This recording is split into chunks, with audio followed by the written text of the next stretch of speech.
Waiting for the feedback. I'm checking it out too.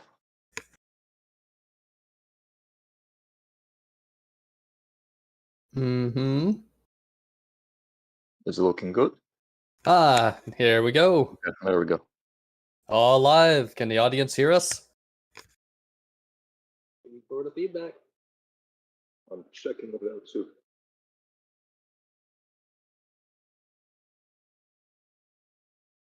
Someone said hello. I'm assuming they can hear us. Here we go. There we go. All live. Can the audience hear us? Someone is playing the stream in the voice chat. Oops. I think that was me. Jeez. Very nice. Okay. Oh, I'm seeing a lot of yeses. I forgot to get the music going.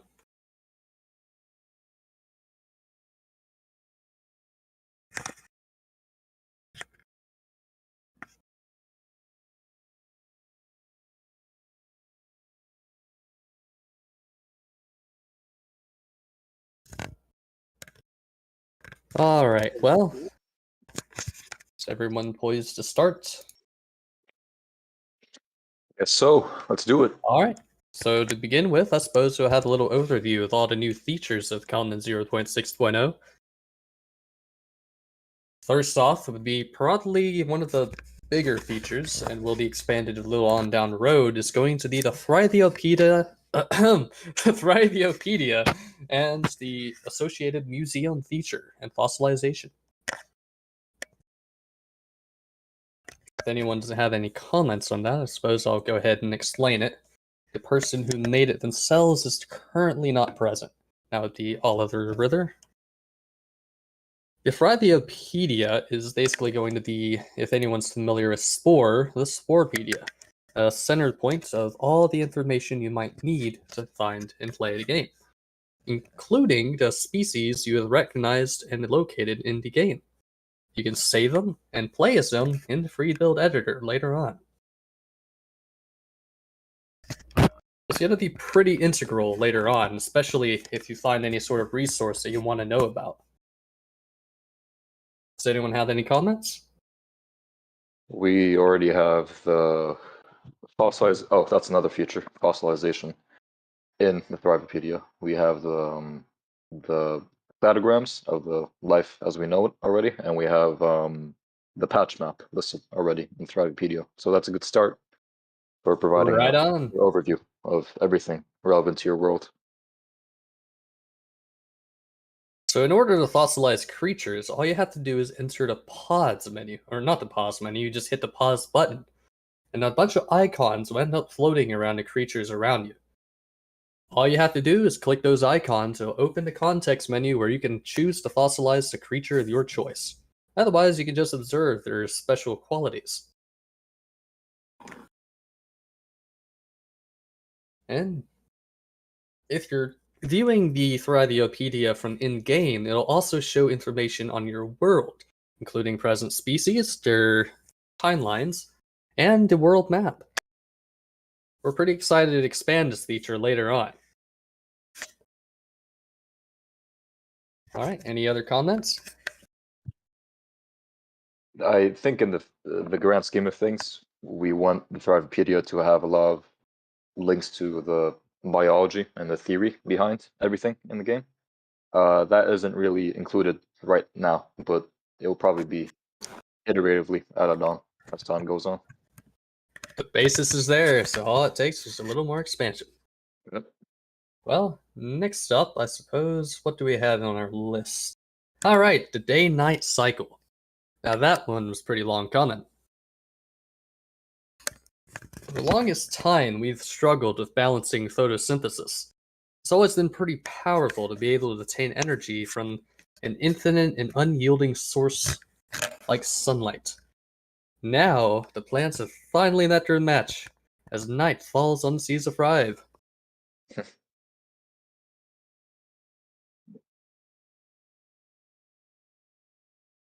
We'll probably have to end up balancing photosynthesis to be a bit stronger now that we have actual day and night.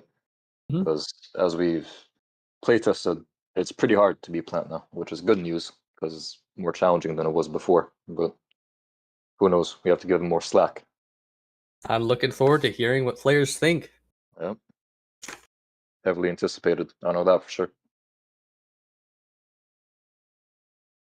That being said, the feature is not enabled by default.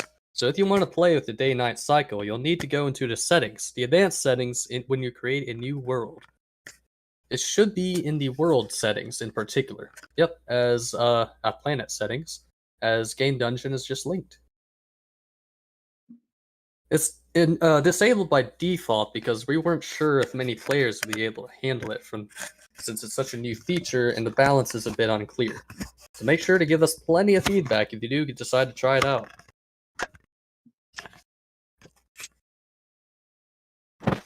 What else do we have on our list? Let's see here. I've lost my list. Where's my list? We have a new introduction cutscene, which looks very Yes. that one made. Oh yeah. So make sure to turn off the setting that automatically skips it if you have it on. It is utterly fantastic. I've watched it at least 30 times now. Yep. It's made by Quantum Crab. Yeah, he Can came we out. run it in the chat if people didn't see it? Yeah, we probably could. I don't have the link on me at the moment.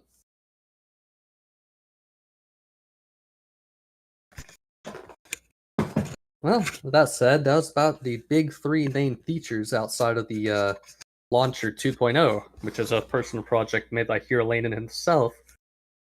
He's basically refactored the entire launcher to work faster, better, and look nicer. Yeah, I'll be giving that a try if you install the latest version.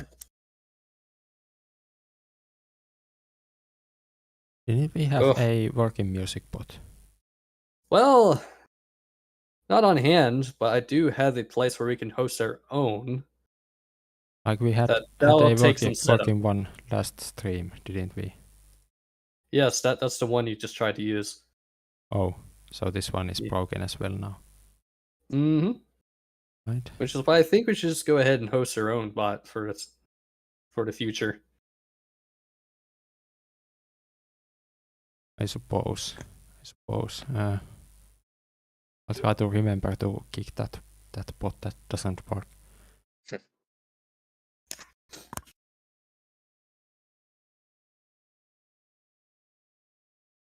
Anyway, here, Landon, you have any comments on the Launcher 2.0? I think you covered the main points that basically the launcher is entirely rewritten with hopefully I didn't forget any of the existing features, and I also tried to improve any of the features slightly where I could. And overall now using C# in the launcher and Drive and everywhere else is pretty nice that we can share code between different projects and have more streamlined development. And we don't have to think about the Electron framework getting outdated, because I had been watching one issue about it not working with new packages for like 3 years, and they still haven't done anything about that. So it was good to get off that framework. Thank you, here, Landon. Is there anything else y'all would like to discuss? That was about the main points. Minor thing, but the highlight have been a bit balanced. Instead of just instantly destroying a cell on contact, there's a delay at least, so you have to be a bit more strategic with that. Oh yeah, for sure. You can't, now that we have iframes on the Pily, the damage that it's dealt by them is far more consistent, which allows for far easier balance and just more consistent use in general. I'd like to hear a lot of feedback on that as well to make sure it's working as intended. Fun fact, a friend of mine is the one who coded that. I did not hold them at gunpoint to do so. Oh, and the extra glucose with engulfment. That's Oh a good yeah, that's a change. big one. Predators. I'll play the Thrive playlist, music playlist on the stream at least. No There we one go. on Discord can hear it, but it will be on the stream. Good enough for now. Anyhow, so as Dios just said, I still don't know how to pronounce that name correctly. We what? Deuce. I Deuce. think. I don't know. All right, good enough. So, if you play as a predator, you'll now find your prey to be far more satiating, as they're always guaranteed to have at least a little glucose when you consume them. Eat up.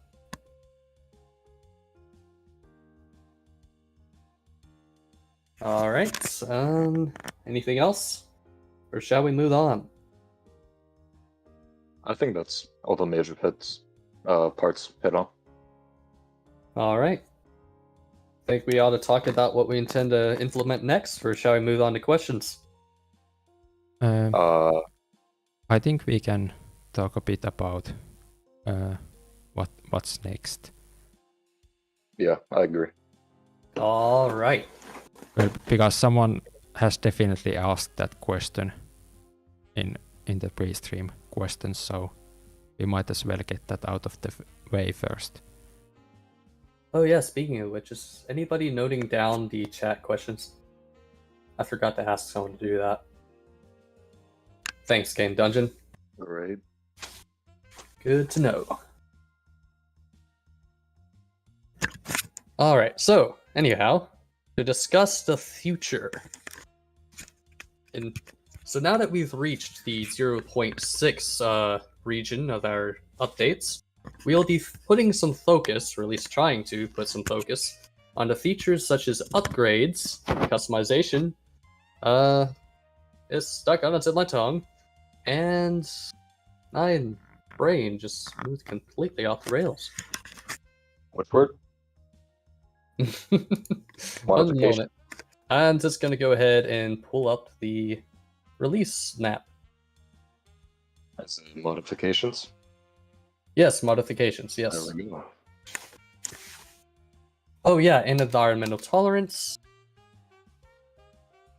Just generally an expansion to the overall features of the editor. Instead of simply having parts you drag and drop on your creature, you'll be able to customize these parts by selecting just how they work. For example, the Pilus, as it currently stands, is just a sharp thing you stab things with. Basic as it gets. But with upgrades, you'll be able to change its functionality to either be sort of a straw Pilus that works in a familiar way if anyone's played Spore, or a toxic Pilus. Though I suppose that would probably be more something like an Anastasis. There's also plans for example, not outright changing the function of a part, but changing or modifying the form of a part. So, for example, making the pylon longer, or making it more stubby, almost. And for many more parts, there'll be a lot more related changes like that.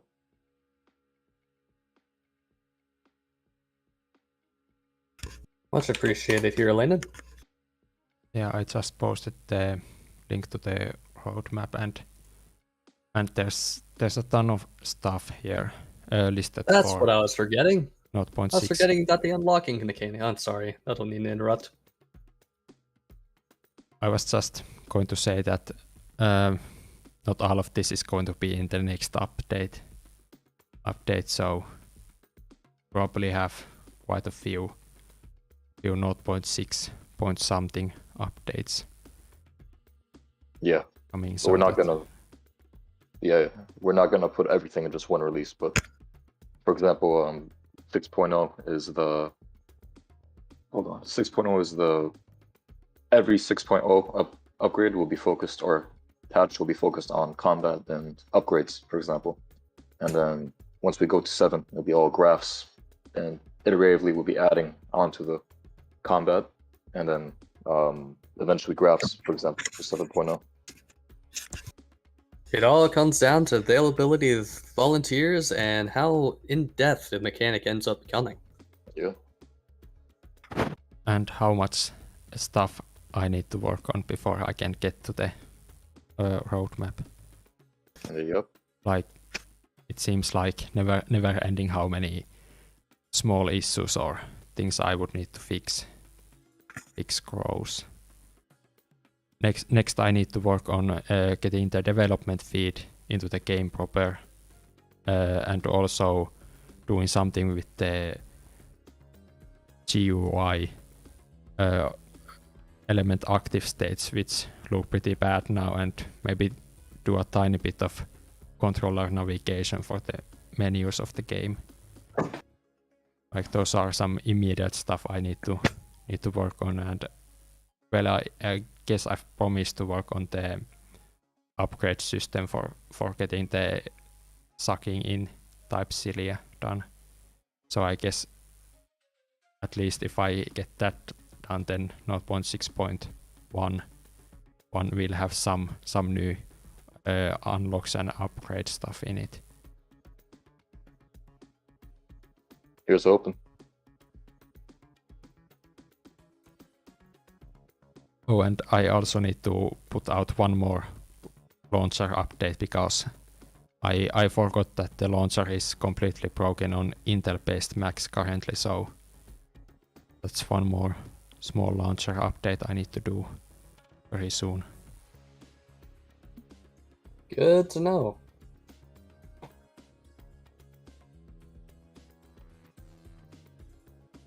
But yeah, as Game Dungeons just mentioned, our graphics programmer's back in action lately, and he's been working hard making new chunks for the iron. No longer will we have those kind of dark brown shapes, and have proper chunks of iron based on how it looks under a microscope. The world will look Nice. truly alien with those images, or not images, but models. Yeah, that's not exactly graphics programming work, but Nans did already for this release fix bunch of organelle rendering problems. And basically the revelation was that we have opaque and transparent organelles, so splitting those into separate categories and using different shaders has solved a bunch of problems with their visuals. The day we get better backgrounds is the day I'll be very happy. Yeah, we are still waiting. Even that one background which has the visible seam, like, no one has wanted to redraw that for like 3 years, so we are still waiting.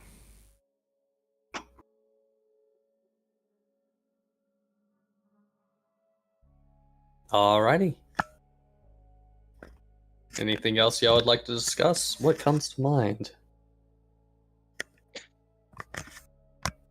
We say Harlinen kind of talked about this himself, but should we each mention what we're going to focus on for the immediate future, personally? Yeah, if you have something, that would be nice to share. I'll say I'm going to focus on environmental tolerances for the immediate future. I've been a bit out of the zone almost for the past month and a half, but I'm kind of slowly getting that part of my brain working again. And I recently posted something on the forums about it, and I'm just going to continue that line of thought and see where it ends up, and hopefully we'll get a very cohesive mechanic ready for implementation.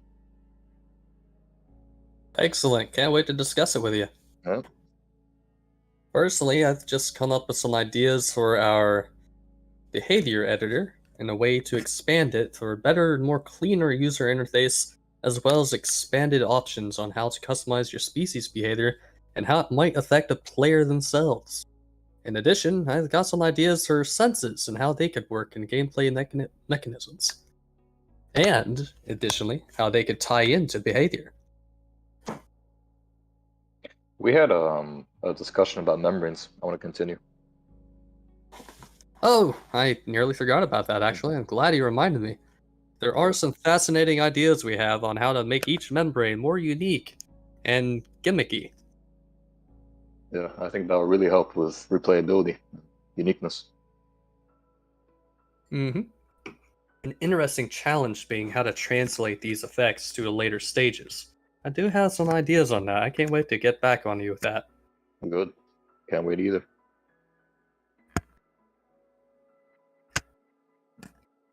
Programmers, any input? What are y'all looking to implement soon?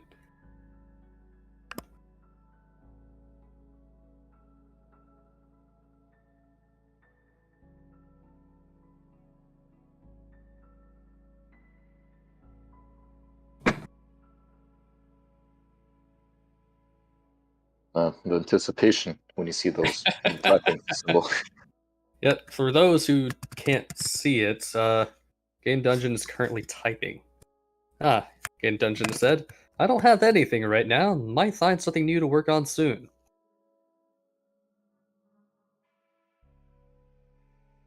Was that everyone then?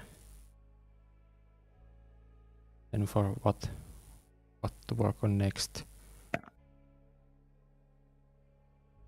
If so, I think it's time to move to the pre-stream questions.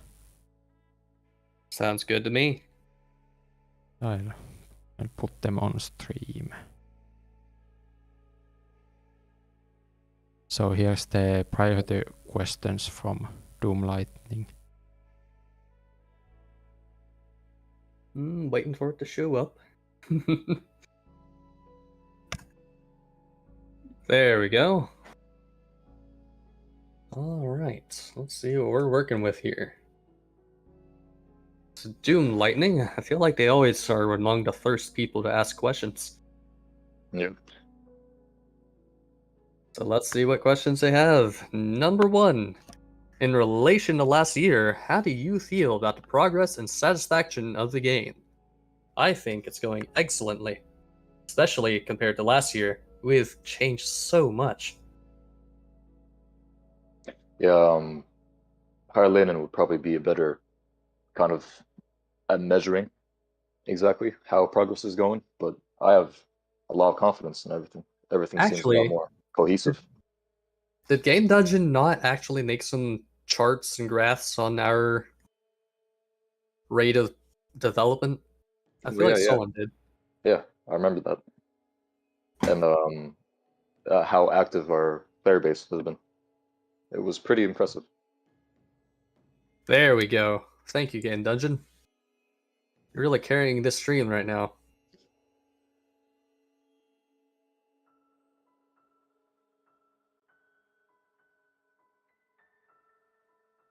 Good.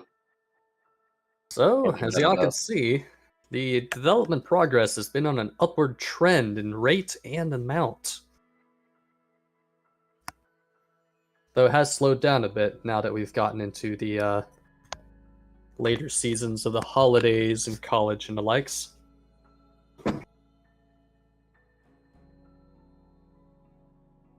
If you Yeah. could, I was just gonna say, if I wonder where exactly the spikes are in activity in terms of which month. I think April and June tend to be pretty active, and then like early January tends to be pretty active.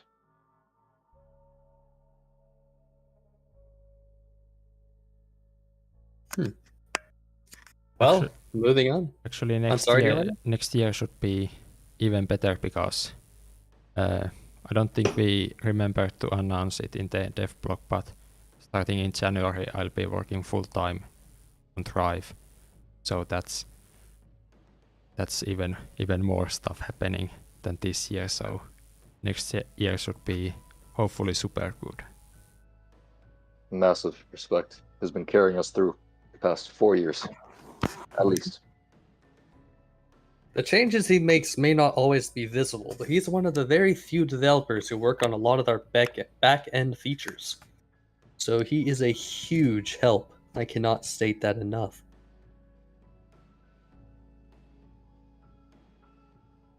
Well, If anyone has any further comments, we're moving on. So, number 2. There is a plan, or at least considered, on the effect of radiation or active particles on life. If there's not enough protection, and actors let this. So anyway, they're asking, are we planning on having radiation affect life in any way in the future?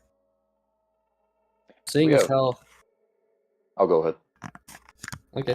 Seeing as how we intend to implement radiotrophy at some point, it's probably likely they will have radiation affect you in some way, even if it's just at the very least an environmental hazard. Yeah, I think right now we have it kind of conceptualized as a kind of kind of like Goldilocks zone almost, where there's these enriched rocks, radioactive rocks, and you have to be at just enough of a distance not to get hurt, but at the distance where you get the most energy in terms of being close to the rock. So that can be a very interesting mechanic to implement. Mm-hmm. The goal is to always make each and every diet type unique in its own way. It can be pretty challenging sometimes, especially when you emphasize realism. Yeah.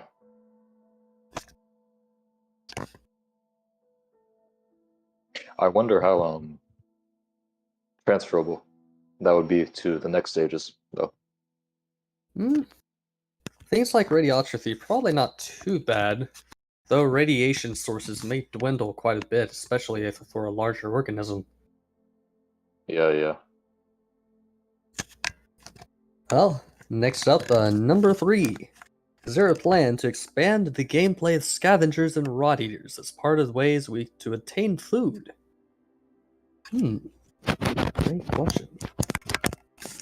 Scavenging is, I was just gonna say scavenging is one of those things where it's kind of hard to like blatantly implement because it's more of emergent behavior. It happens as a matter of the facts of your situation.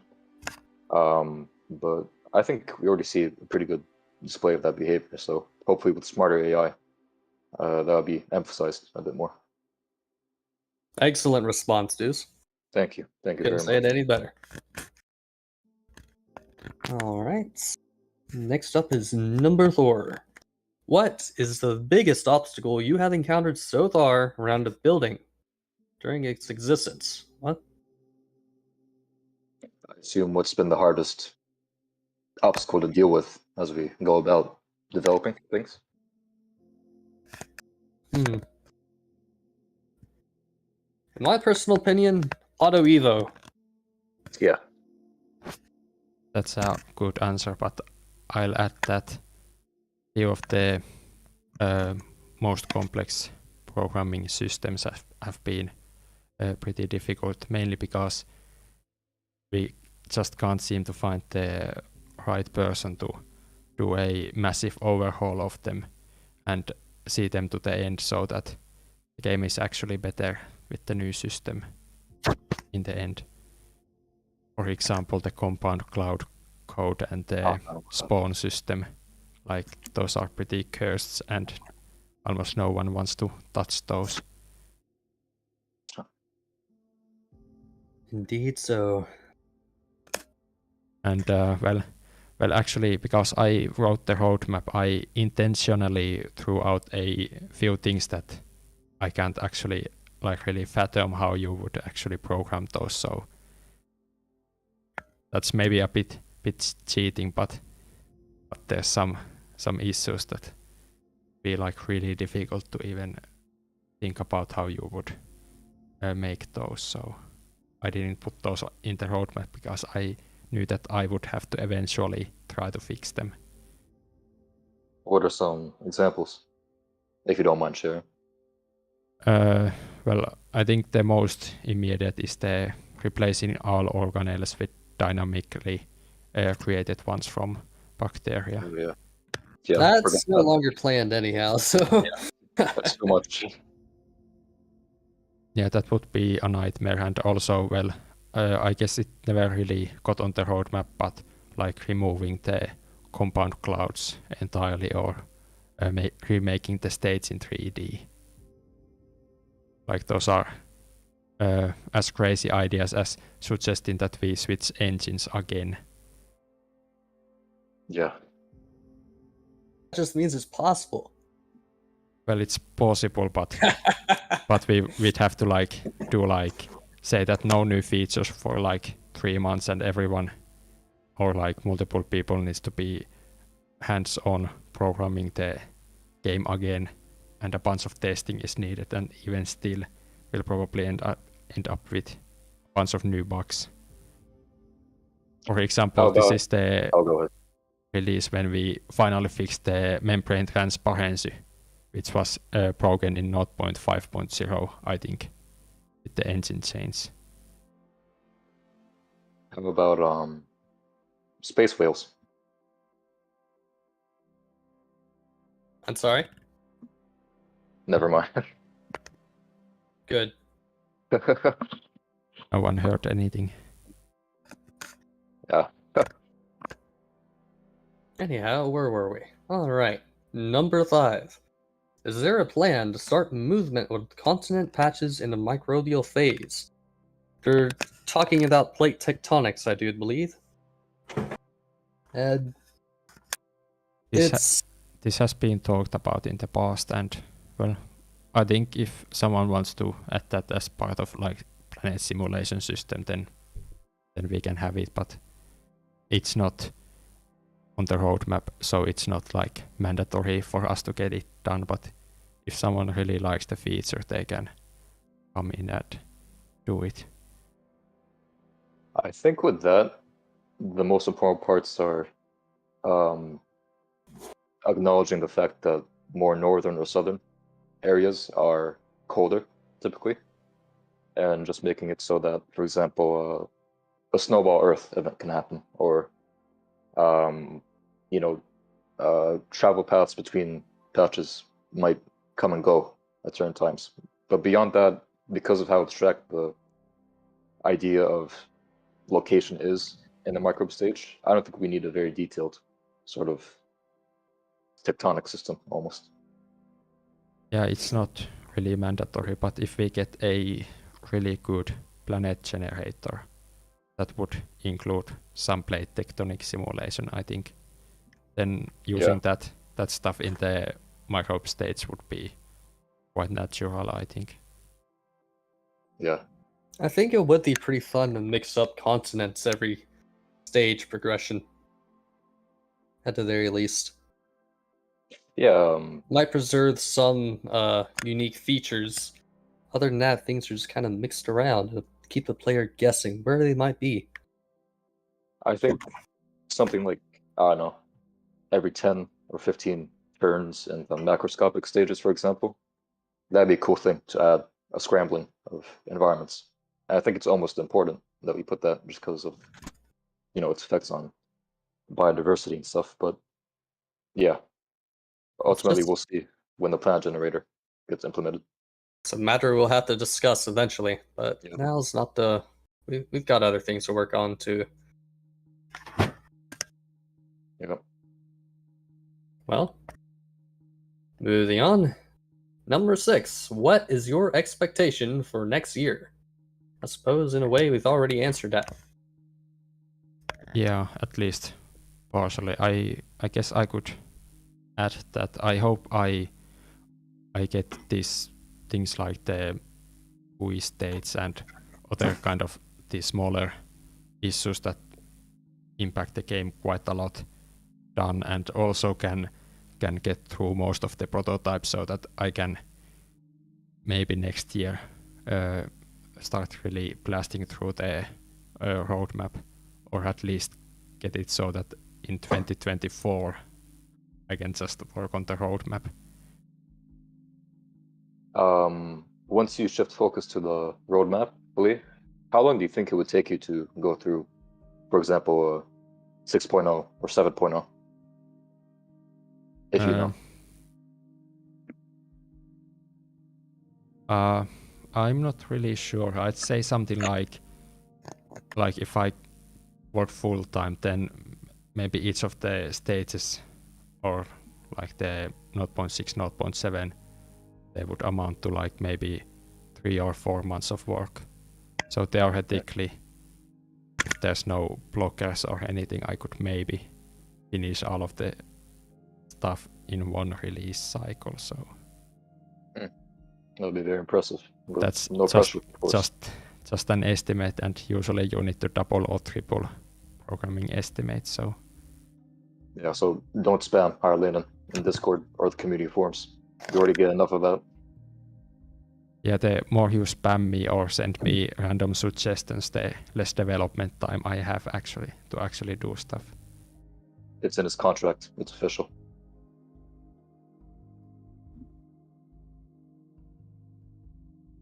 Yep, we do have the suggestions page if anyone would like to link that.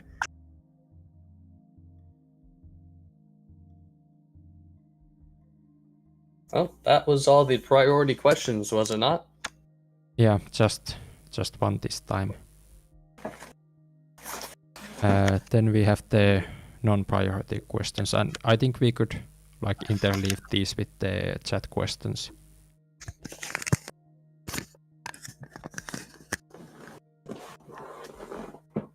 So should we take one chat question now? Did someone have those?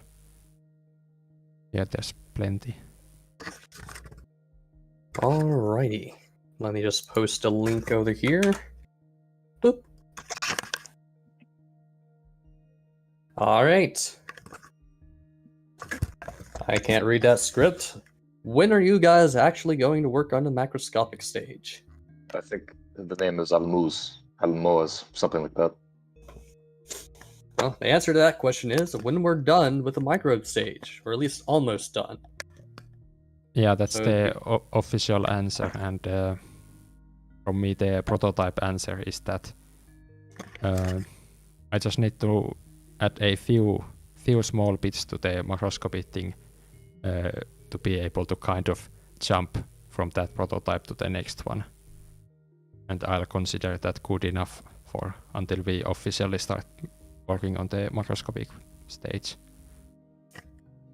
And even then, his immediate work on the prototypes wouldn't really be a very in-depth stage. So, yeah, for the macroscopic stage that you guys probably want, it'll be after we're done with the microscopic stages. Yeah, the prototype will still definitely be a bunch of spheres just jumping up and down, but you'll have a few more options that will unlock the way to the next prototype.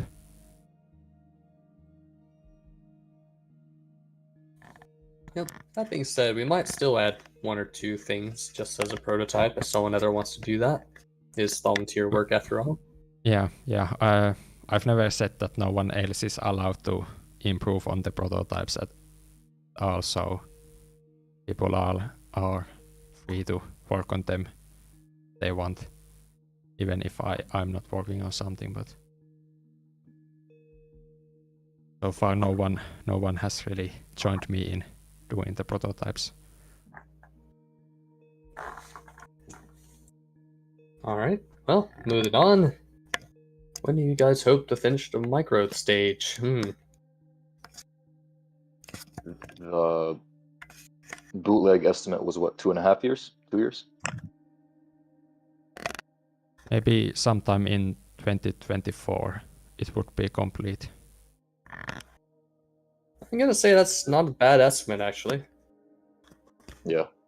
Assuming our rate of progress stays roughly the same. An extra year for each time you guys ask. There you go. Alright, next question from Mashallah. Will you consider adding tidally locked planets as an option? Why is this thing on? I'm getting blinded over here. Where instead of the day-night cycle, it's always around 50% sunlight due to being on the Terminator. I think you're talking about the Terminus. Honestly, why not? yeah. Tidally locked planets is pretty cool. Doesn't seem too hard to kind of differentiate. It would basically just be disabling day and night cycle and just either having a night or a day perpetual. And they're actually fairly common phenomena in the universe. Our moon, for example, is tidally locked. In case you're ever wondering why you see the same face every night. Yeah, but of course, the ultimate action or answer is if a programmer wants to implement it, then it'll be put in. Yeah, it's not really high priority, or Yeah. probably not even like one of the 3 or 4 preset planet types. So it's not very important to add that to the game. Yeah. All right, next question. Number 3. Wouldn't it make sense if player/AI... Sorry, should we take one from the pre-stream questions? We've gone to. That's what I'm reading right now. Oh. I've been switching intermittently between each two. Oh, I was expecting you were reading a chat question again. I didn't even notice, to be honest. All right. Anyway, to continue, wouldn't it make sense if player/AI had to evolve iSwap organelles to see if it is day or night? Yeah. Which I guess. question? Sorry. Huh? Like where? Okay, I'm still confused. Where are you? On the stream, Q3. On the stream Q3. Oh, okay, I see. It's by 31415.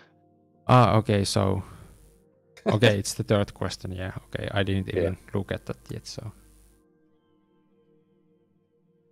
anyway, to answer that question, possibly.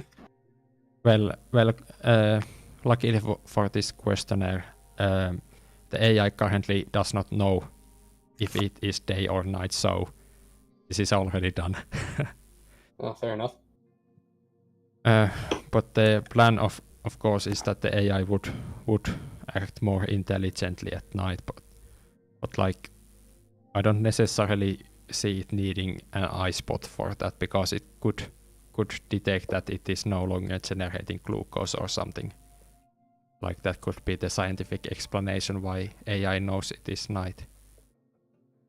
I think I said this before. I think we would want to rename it to a more neutral term, because instead of eye spot, plants obviously know whether it's night or day, but they don't have eyes. So we probably just want to name it photoreceptor, and that could allow the player to kind of differentiate or start certain functions or processes depending on the amount of light there is in their environment.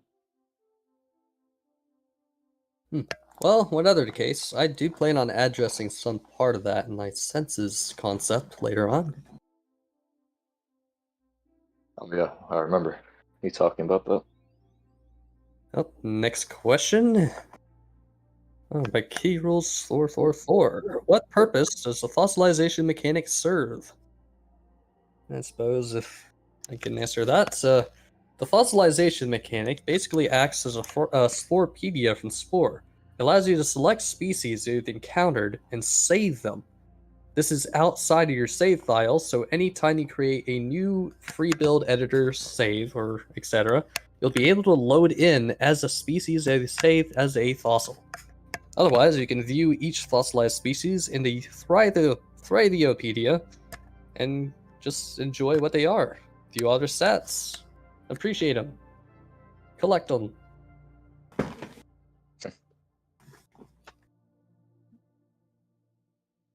Alright, and next up, let's see, from Rathalos.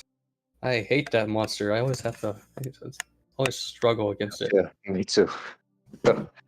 Anyhow, what's the one thing you were happiest about adding to the game this year? This year. It's a This year. lot of time. I forget what goes on in the entire year. I gotta admit, everything blurs together, and I can't remember what we've added this year or the previous. Yeah, I only realize how much stuff we do if I play test an earlier version and realize how different it seems.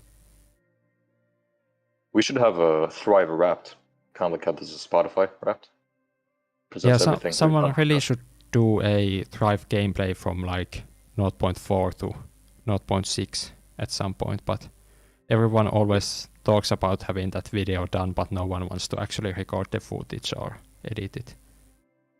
Sounds like Thrive. What was the question? Oh yeah, the day and night cycle was very cool. I've always wanted that, and it's not in the game per se, but the roadmap. I really like the roadmap. The fact that we have one means pretty good things. I'm really happy about finally getting the launcher redone, because I've been thinking about it for like 2 years already, so it was really nice to have the chance to work on that. And I think I did at least some prototype work this year, so I think that was another highlight, that we got to show some of the vision for the later parts of the game. Multicellular was this year, right? Feels like we had it forever now, but I do believe you're right. Oh, and the dynamic patch. Wow. Oh A lot yes, happened. that's a huge one actually. I'm very excited for that one. Yeah, a lot happened that time. Who would have thought that question would be so hard to answer?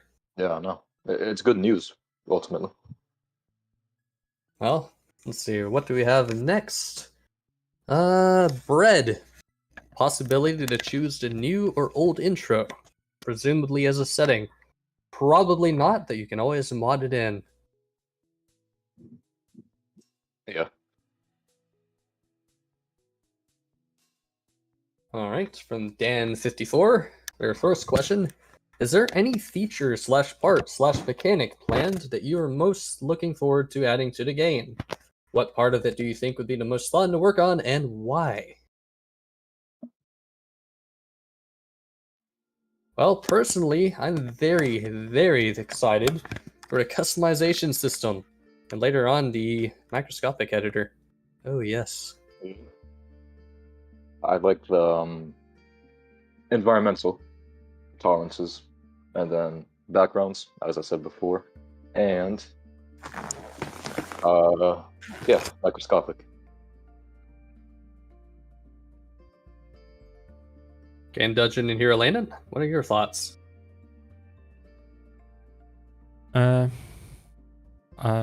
There's so much stuff on the roadmap that I'm not really looking forward to anything specific. Just finishing the prototypes and then getting to work on the roadmap stuff and get that done as well.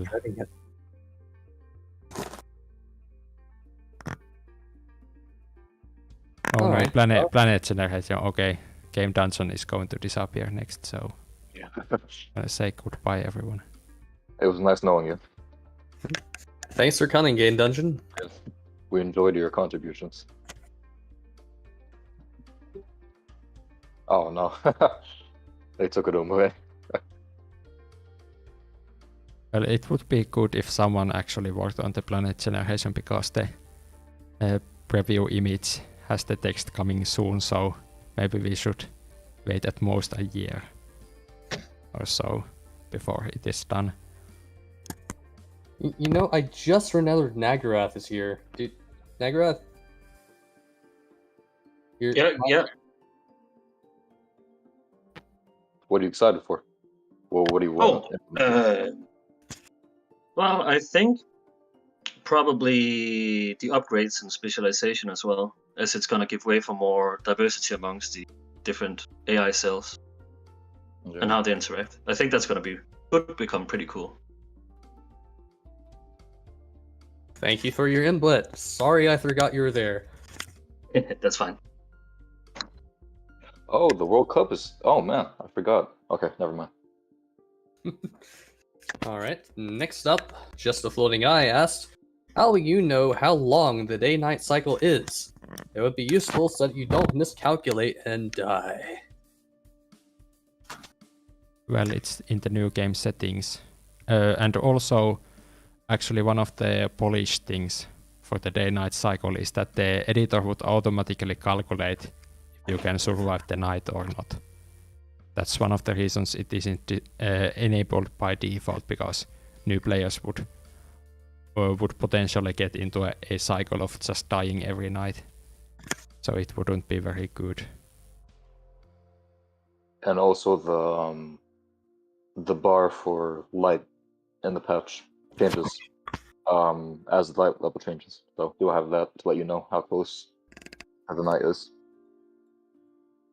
Well, it sticks to the 0 and 100% pretty long, so Yeah, you're right. you can't actually like predict how long it takes until day, but Fair enough. Well, moving on to the next question. I can't really tell who's asking that. Can the many features / overhauls suggested by fans become stressful sometimes for the dev team? Yes. What kind of ideas posts can feel the most stressful? Your mental health is important, and if the community knows what can be most stressful for developers, then we can hopefully help you out. I hope you will all enjoy working on Thrive. Thank you for the concern. For me personally, the number one thing is to don't ping me randomly or don't directly send me your ideas. Use the suggestion site or discuss with other people first. I will say it's always better, suggestion sites, and also it's always better for your idea to be on the forums rather than Discord, because on Discord things, there's high turnover with the messages.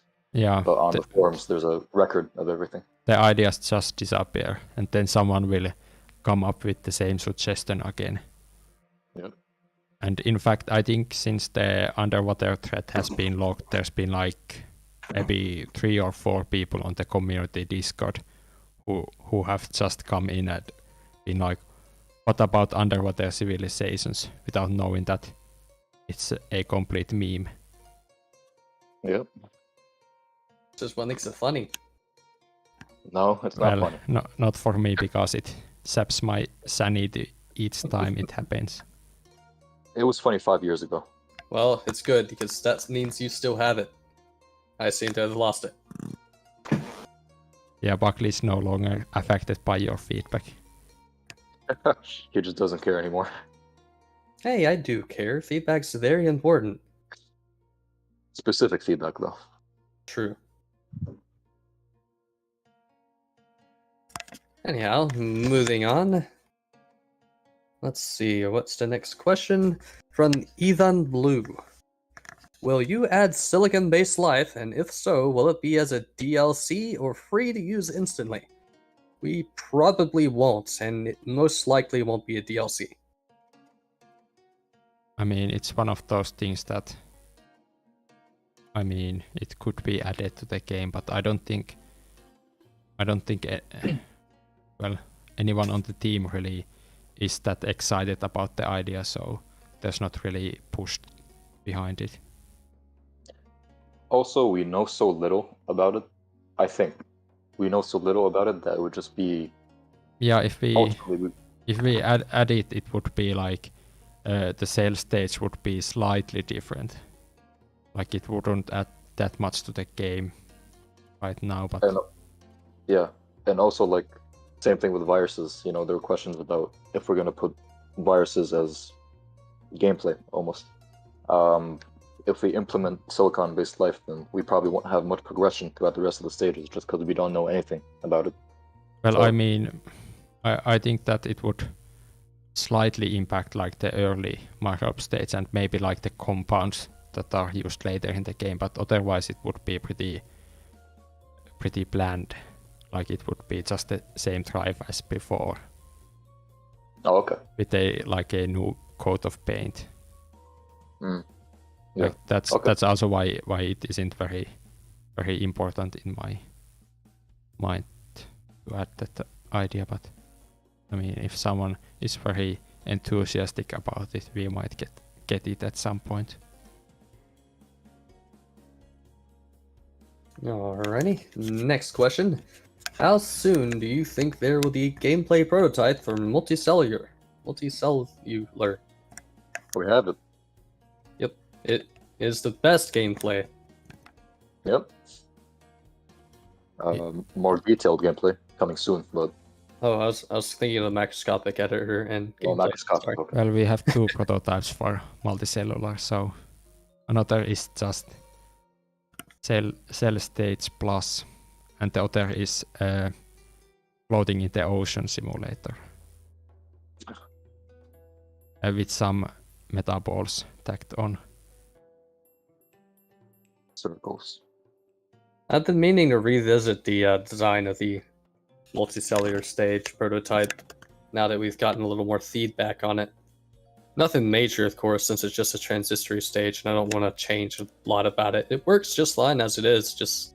Well, for It's this hard. release, it was planned that there would be reproduction balancing for that, but I don't think that got done, and I think I threw it out entirely from the milestones because, well, no one paid it any attention. What's left for balancing that? We have Well, some. the time is like pretty ridiculous once you are like 20 cells. The timed reproduction doesn't keep up, but a bigger issue is that the early colony gameplay that doesn't have timed reproduction at all. So I kept that issue in the 0.6.1, I think, because that's actually something that we should fix very soon, if The possible. balance in the prototypes is... Well, you can't really call it balance. It's just not there. Well, actually, early colony gameplay is not even part of the prototype, so that's another reason why it Oh, I'm should be sorry, I balanced. misunderstood So what you're saying. I'll focus on that. I remember I keep thinking about it and saying something and then forgetting about it. So I'll try to make sure to get on a doc or something so I can focus on it. I'll answer Alright. the next question really go quick ahead. with the usual plug that this is an open source project and you can join the team if you want. I posted the link there, and basically depends on the team what you need to do to be qualified to join. For the programming team, you either need some pretty good sample work, or you need to finish one pull request for Thrive, which corrects or adds some new feature. And for other teams, you need to show your skills in that respective area of development.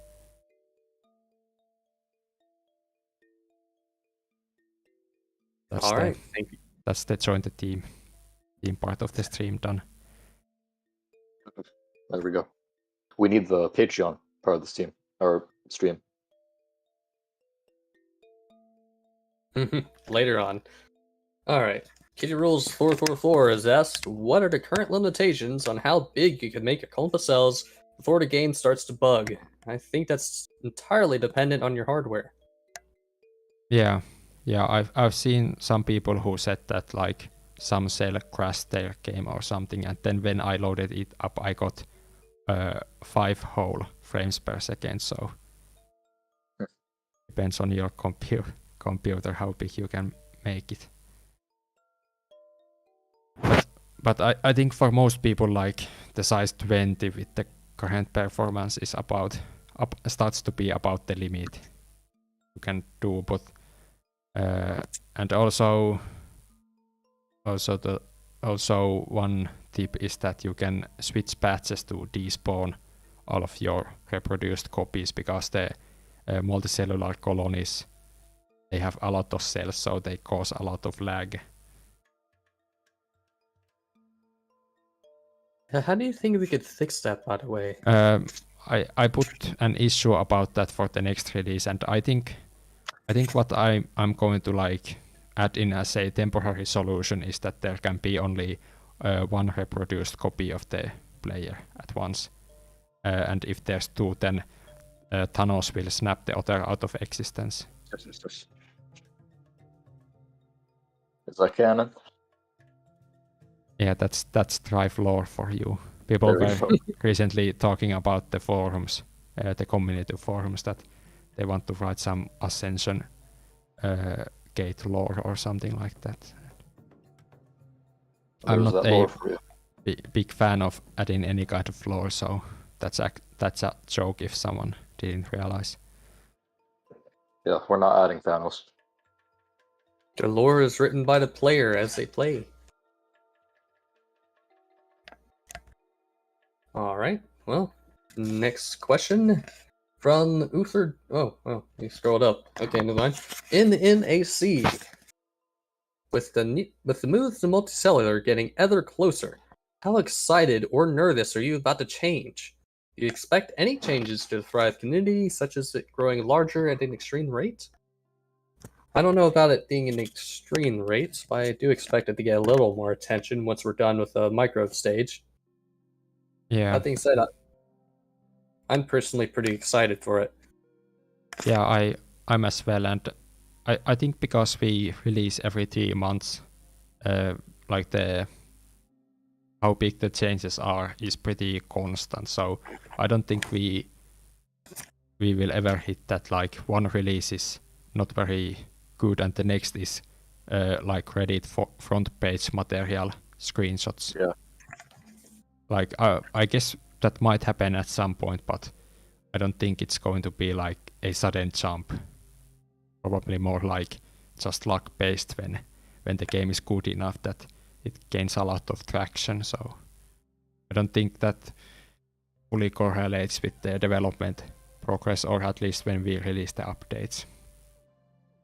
But I do hope that once we have a really good like creature creator, a lot more people will know about Thrive. Yeah. Mm-hmm. At the very least, once 1.0's released, I think I'll be going outside and just screaming it to the heavens. It'll be huge news. The only thing that really makes me go ahead. That the greatest cell simulator is now done. The only thing that could make me nervous is the graphic stuff, I guess, just because I don't know much about that. But Nuns knows a lot about that. He has pretty good plans, so he'll take care of that. And besides that, in terms of concept, we can always refocus or focus more on specific mechanics. So I'm not worried about making a good game, If only there were some graphics programmers in the chat right now. I would really love some nice, pretty game on the resume. Hint. Yeah, wouldn't that be the dream? Or should we actually try to downgrade the graphics so hard that people will be interested in joining? Yes, so ugly. I gotta do something myself. I know polygonal graphics are pretty trendy in the indie game market lately. I mean, that would just make us more popular, probably, or something. I think our current graphics are so good that no one goes that's actually hideous. So it's just kind of like meh. So no one feels strongly enough about them to actually try to fix them. That's what we'll tell ourselves. It isn't ugly though, for sure.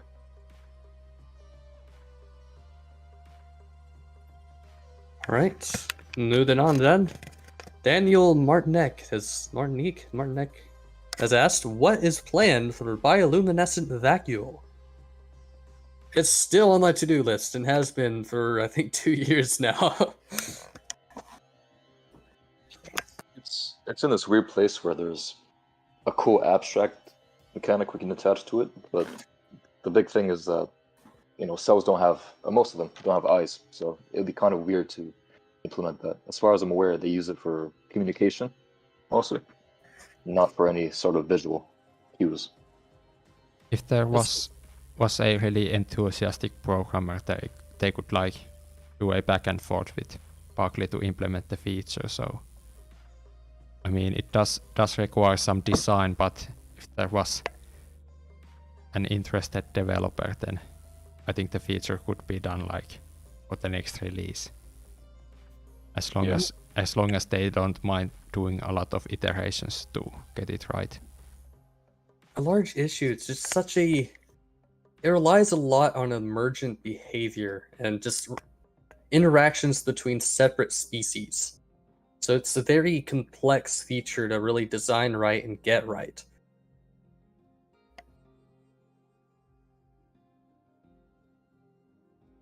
Ain't that the truth?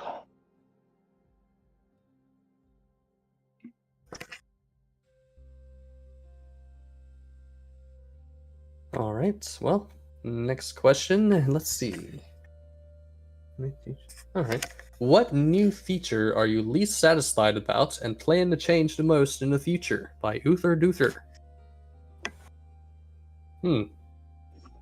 Question. Time for some introspection. Actually, I have a really easy answer to this.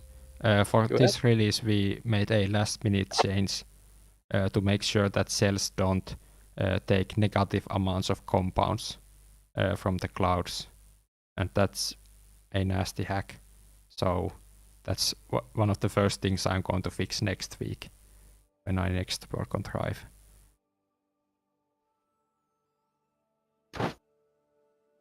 I'll say one thing for me. In focusing on combat, I kind of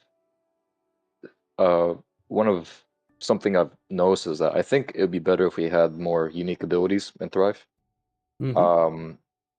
But of course that I think the concepts are there, but of course that requires a whole lot more balancing and requires graphics, models, things like that. So that could be a hassle, but it would be a worthwhile one, I think. I think the most or I wouldn't really say disappointed, but least satisfying thing I find, just a world generation. Not the map generation so much as just the generation of the gameplay world in particular. It's just being an empty void populated by an occasional cell and clouds and stuff leaves it a bit lacking in things to do. It needs character. So that's something I would love to see put some more emphasis with the currents and terrain and just more cluttered and make it more alive. That being said, it's a far cry from what it used to be. So it's ever improving.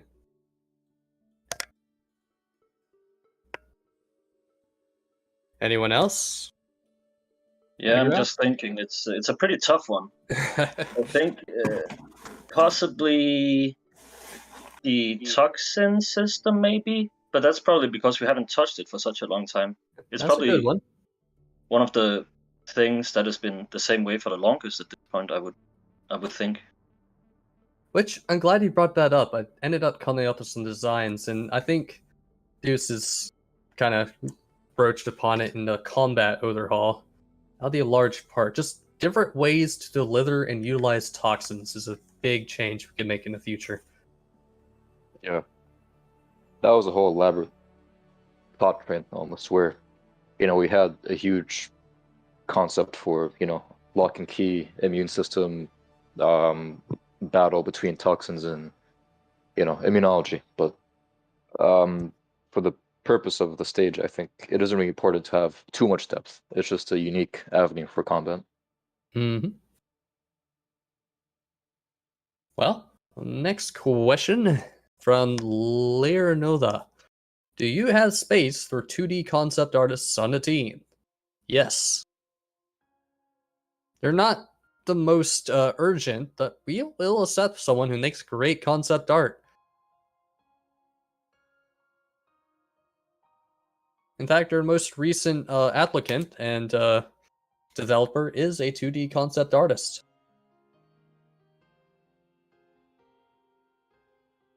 Oh yeah, and our backgrounds. Yes, if you can draw a 2D background, welcome aboard. We just need some effects and a cool background. And that would be what we need. There was a concept for it before. I don't remember it, but Alright, moving on. Will there be anaerobic photosynthesis? I wish I could say, but I personally don't know quite enough about the mechanisms of photosynthesis and the absence of oxygen, so I can't really say. Yeah, I know. I don't know. I'll go either. ahead. I did see on the forums that there was some thread about alternative photosynthesis, and they basically said that like our organelles have like 5 or 6 processes in one, and you could like split those process chains into multiple organelles and their other stuff. I know a bit about it. I need to refresh my memory a bit, but I know one important thing is that it, obviously it doesn't take up water to split, and it doesn't split up that water as a result into oxygen, and it reacts with sulfur, I think, or it has sulfur as a product. So Ooh, intriguing. You'll have to link that up to me because I'm really interested in that. I've never heard about that before. I think that could be a cool thing to implement, just because oxygenation is a huge event. I am a big fan of sulfur-based life. Yeah. Okay. So, who knows? It might be implemented. I'd like to see it implemented, but it isn't fully necessary. All right. Moving on. Question 2 from the Gens. Will underground, air, land, and space be added to cell stage? No space. Probably not. So land, maybe. There might be some like ground-based environments, but they might be pretty abstract in that sense. Underground kind of already exists in the form of caves biomes.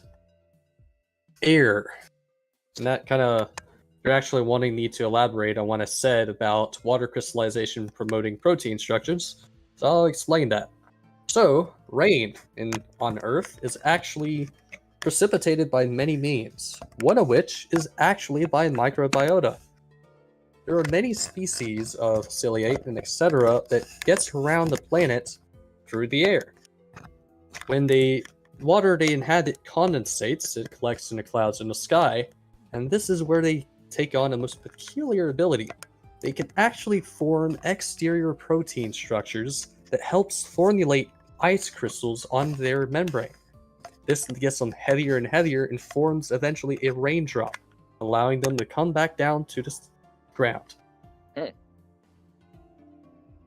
A very fantastic adaptation. Life truly is spectacular. So yeah, what I meant by that was basically, we might not have any sort of sky patches, at least in the microbe stage, but there is the possibility that we can use sky-mediated migration events. Oh, that could be cool, where if you adapt it, you don't have to migrate from patches you inhabit to ones that are immediately near you. So you could have a lot more freedom and movement. Yeah, well, as long as you can only choose the ones that's on the surface, I guess. Yeah, the problem with that, though, is it's very hard to carry that over to later stages. So we'd either not have it as a specific part, or it'd just be kind of the niche part you could adapt in the microbe stage and then just never use later on. Yeah, that's something we have to address, kind of the awkward pivots between microbe and macroscopic stages. Next up, let me look back at our stream questions. Leonova has asked, do you plan on implementing more environmental features like Perlin noise-generated little caverns and such? Yes. Yes. Nuns would know better about that, but yes. You had a forum post where I just kind of touched upon those concepts, but really it's just more of Noon's area of expertise. Oh, there went my keyboard. As you just said. Alright, next up. Here, Landon, could you scroll that down just a little bit more? I can't see the actual questions. Well, I mean, I thought that the first, like, this mean word was asking you for clarification what you posted. Oh, I've already clarified, so. Okay, I'll roll it down a bit. Okay, well, I guess this one bit is a question, kind of. For being a programmer, I guess the knowledge of Godot is required, and let's say, well, kind of, yeah, but you can pretty easily learn it yourself, and of course there's a bunch of smaller code issues that you don't really need to know anything about the game engine at all, just how object-oriented programming is done to fix many issues. But any prior experience with Godot is of course better than not having it, but it's not really required. Yeah, the only real prerequisites is really just understanding the node system and a signaling system and the actual like elements on screen. And most of the time you won't ever have to deal with that unless you're messing with UI or something.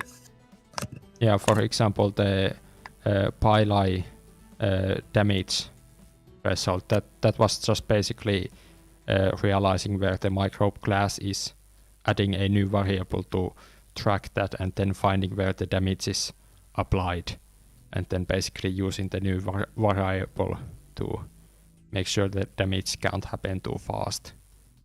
Like that required zero knowledge about Godot or really that much anything else about our code base.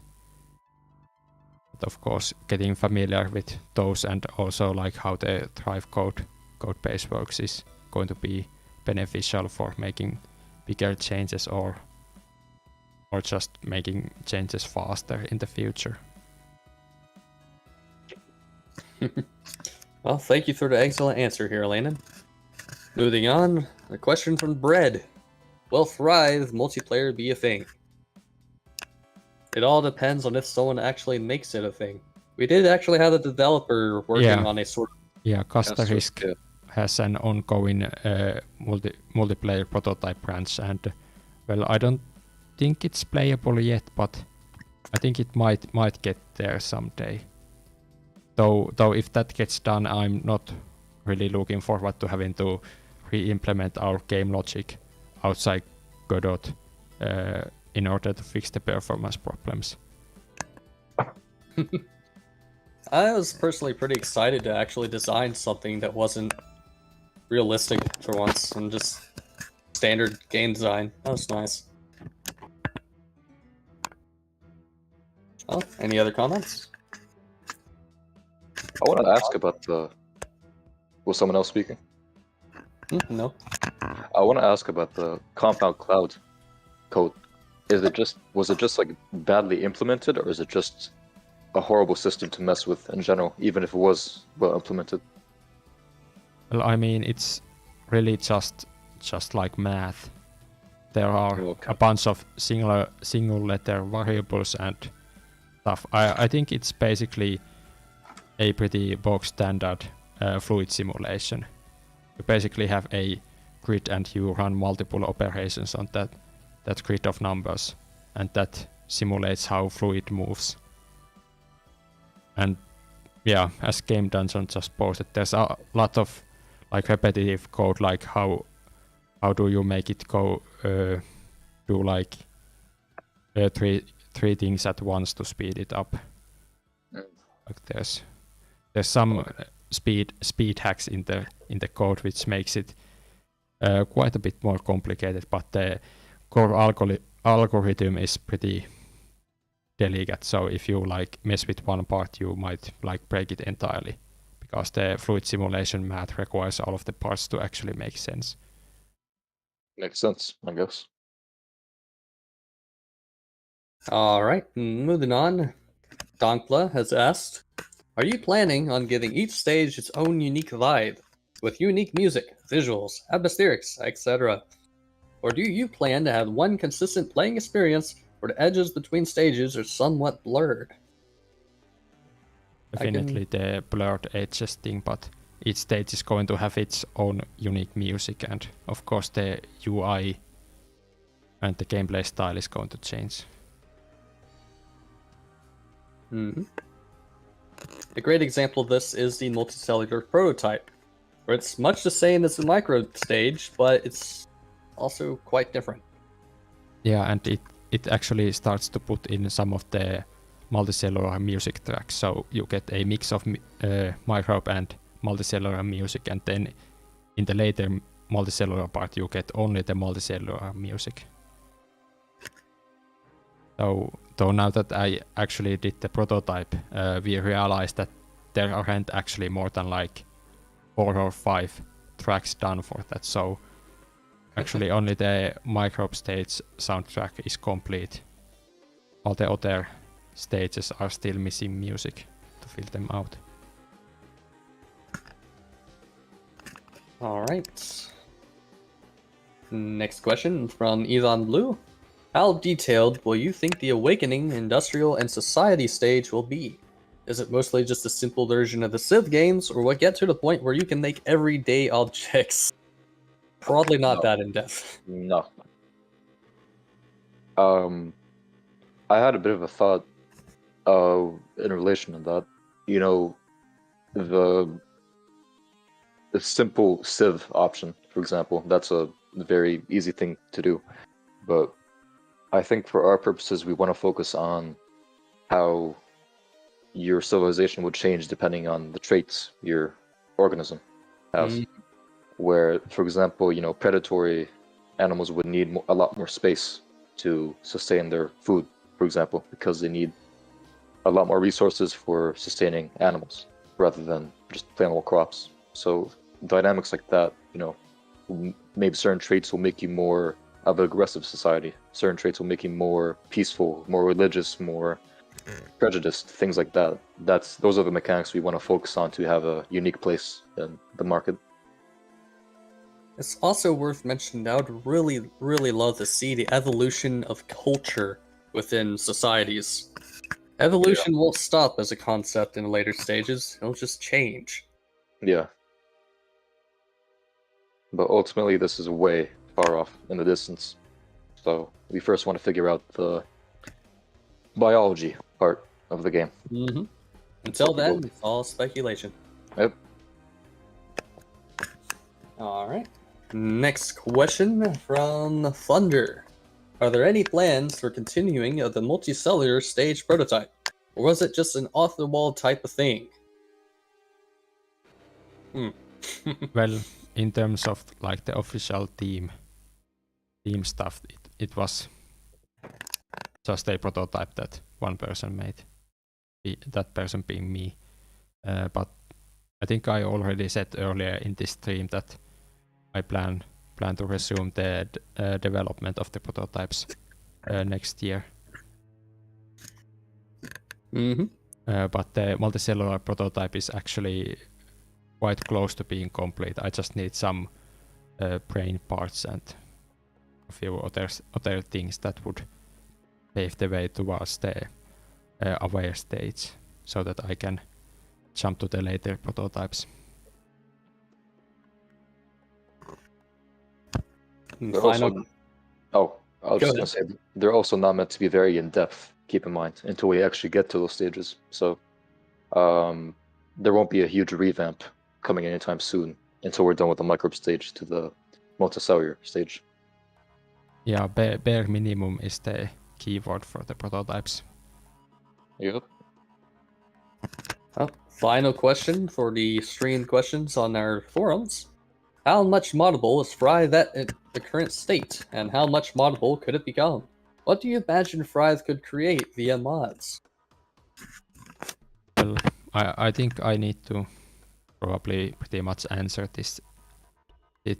And I think basically everything in the game is moddable.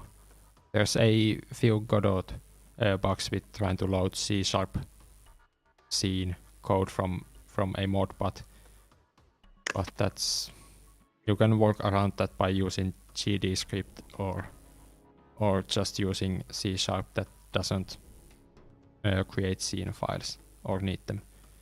So basically we have this thing called harmony in Thrive, which allows you to basically make a mod that goes like, hey, you know that microbe method called damage? Well, replace that code with this code from the mod. So basically, you can override any code in the game with a mod. And of course, you can add any Godot assets and other stuff to load new graphics or override existing ones. So basically, as far as I see it, basically anything in the game can be changed with mods. And I think I'll go ahead.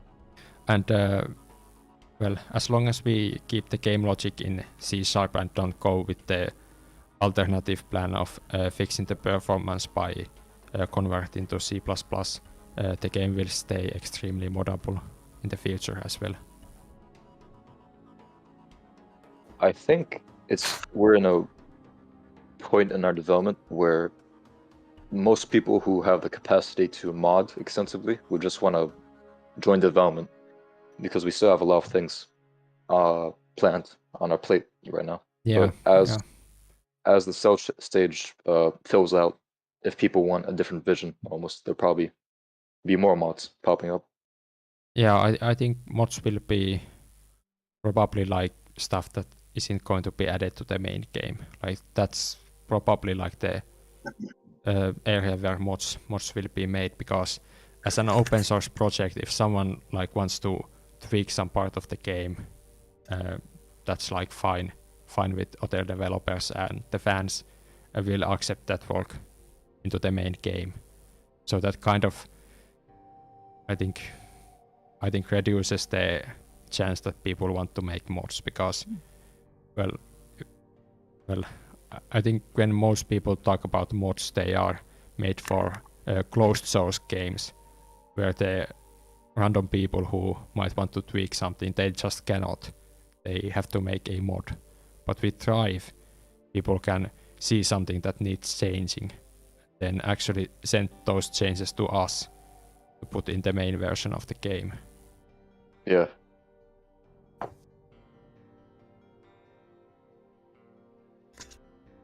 Yep, it's actually very easy to mod Thrive, especially if it's just doing an asset replacement. Even I can do it. That's saying a lot. Yeah, and if you set up compiling Thrive yourself, then it's very easy to just mess with anything in the game. Alright, moving on. Just the Floating Eye has asked, will we be able to use an organelle to warn us or warm us up in cold areas? In fact, when will temperature become a requirement? That's something that Deuce has been focusing on a lot lately. Yeah. We're kind of right now thinking about how to even address the issue of environmental tolerance ranges, because right now we have these huge gaps and jumps in between each patch type, and we're thinking probably the best way to approach things from a gameplay perspective, rather than just having explicit numbers being a range, you would have categories, right? Very hot, moderate, cold, very cold. And if you reach a basic threshold for being in the hot category, you'd be able to inhabit all hot patches pretty extensively. Besides that, I think we'll implement each tolerance or environmental factor bit by bit. We're not gonna introduce temperature and pressure at the same time, because that could be a lot. But for balancing and for the player. But we're probably gonna implement temperature first, focus on balancing that, making sure it's good through modifications and stuff, and then from there just add on things with small bits and changes. In fact, I was actually hoping on using that same category simplification of the numbers in the behavior editor as well, because as of now it's just a big slider with rather unclear results on exactly what the numbers do. Yeah, like what is 0.2 aggression, for example, that could be a odd thing to figure out. So I'll be thinking on that soon. Anyhow, moving on. I'll show once again some Thrive on the stream. We haven't Oh, done that for a little while. I'm sorry? Just showing some Thrive gameplay. Okay, good to know. alright, Lennon, how often do you play Thrive, just casually? Basically never. There's always like some bug or something to test, so I almost like start Thrive every day, but I just play it for 1 minute to get to where the bug is to confirm or test if it's still there. Yeah, one value of community feedback is that we're looking at things from a developer perspective of focusing on a specific issue. So we might miss some general issues with the gameplay that the community itself could probably pick up better than us. Yes, give me your data.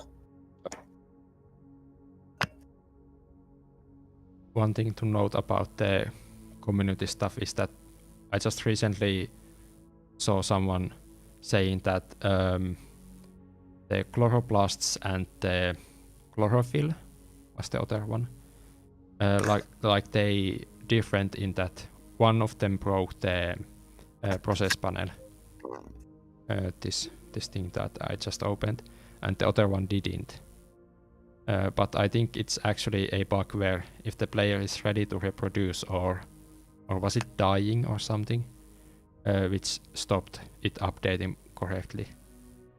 So while Who's that ready to reproduce? while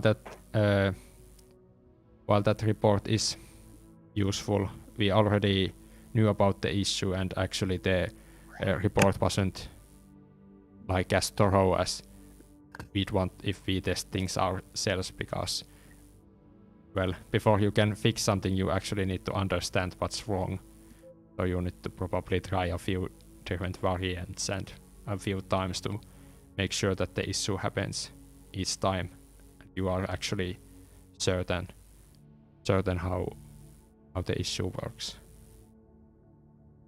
So quite often people will see a bug once and report it to us, but the end result is that they misunderstood how the bug works. So actually having some playtesters around for just like confirming bugs would be actually pretty helpful.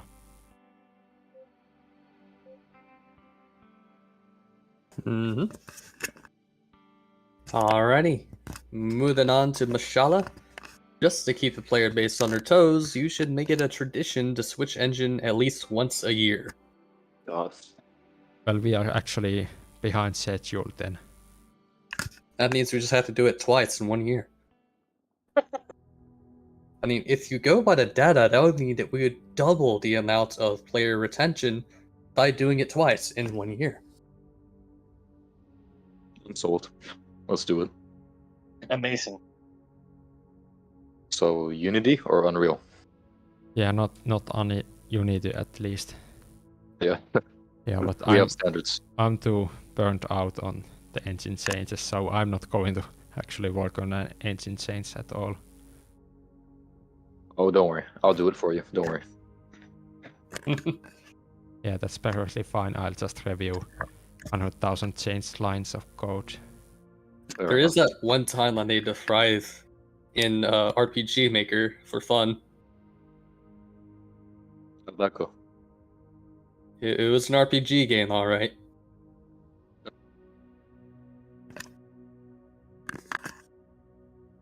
Alright, well, moving on. Tomate Matthias at Fest. Customization work. You guys heard that, right? Yeah. Yeah. Something.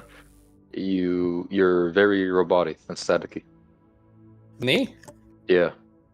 Oh, I just fixed my voice modulator.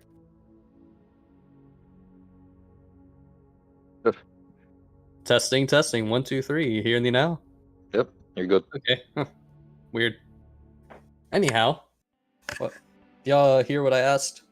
Or No. question? All right. So Mashallah has asked, just to keep the player base on their. Oh wait, Somebody in Mathias has asked, how will planet customization work? Game Dungeon would probably know better, but I assume you can change temperature so that can make cold patches more likely. You could change depth of ocean maybe to make deep patches more likely. Things of that nature. Yeah, Yeah, that's about. imagine it's just the all about changing composition, star type, stuff like that. Yeah. We'll just have And- to see. And they would ultimately affect frequency of specific patches. For now, at least. Alrighty. Well, moving on then.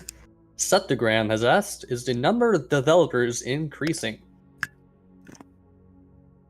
I mean, Compared to last year, kind of, maybe. nobody's really a ton quit. of people join, but then they just are active only for like a month or two, and then they usually don't show up again that often. Actually, I just moved, I think 3 or 4 people to the inactive section in the credits for this release because they hadn't done anything for over like 6 months, or even like commented anything on Discord. So I assume those people aren't likely to come back. But What's good though? Go ahead. I think right now we probably have slightly more active developers than last year. What's good is that before we had a lot of turnover, but now we have a pretty good core of people that have stuck through with the project for a long time, which makes it easier for things like teaching new people how to work with things and just having a general understanding of where we want to take the direction of this game. So that's very good for the health of the project. Well said. Thank you. Yeah, I gotta admit, the codebase of Thrive is positively labyrinthian. Yeah. But that does help to have a bunch of people stick around for a long time, because that allows us to teach the newcomers just how to find things. Yep. Anyhow, back to the questions. If there's anything else to add, say it now. Fred has asked, how player could chose plant or animal gameplay? Will you adapt your fish for Earth gravity thing? Let me try and translate that. Well, you become a plant by using chloroplasts. Yeah, roughly, yeah. Later on... I'll go ahead. Later on, my big idea of determining what is a plant or not is a bit of a mixture between the composition of your cells, whether you're sessile or not, and how you eat. One thing is basically changing between if you're rooted or not, which would change your controls from actually moving to a fast forward function. Yeah. The moving part is the important part when it comes to thinking of a, active or sessile animal, and that's or organism, and that's kind of what the huge crux of plant gameplay really will be about.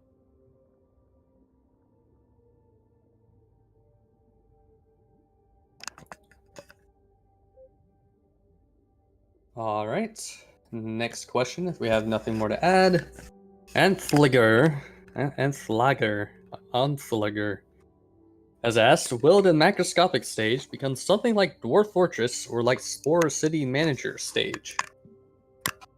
Probably neither for macroscopic, maybe for Awakening, but we probably won't be nearly as in-depth as Dwarf Fortress when it comes to day-to-day interactions.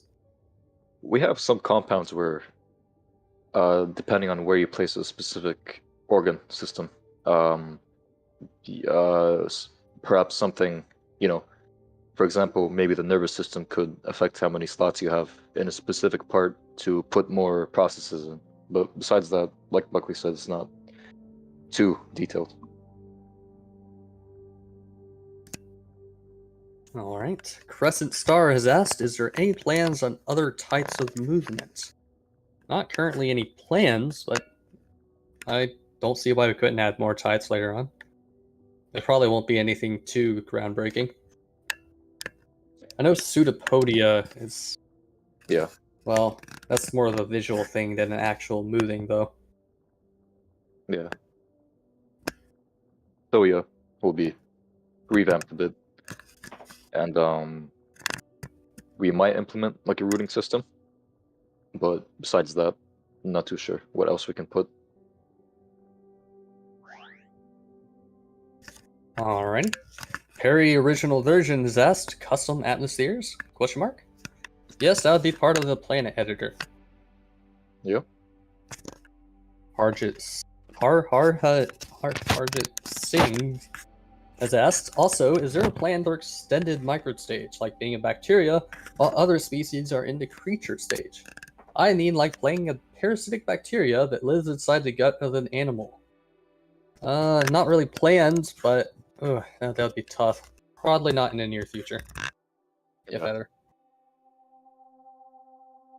For now, I'll go ahead.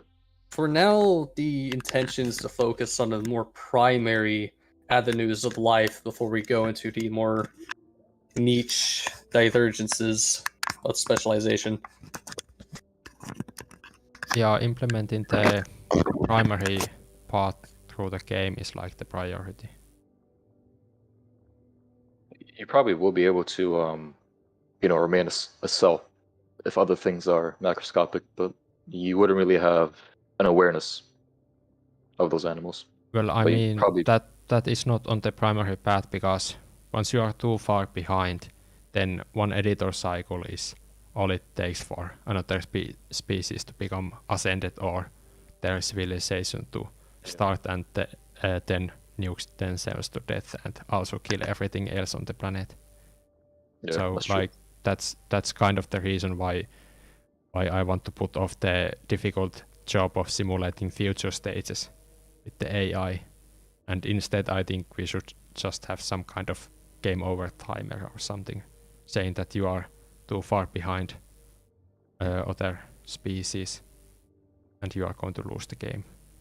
But technically in the future, I mean, it could be added that you can just play as a cell, but you can't win the game anymore.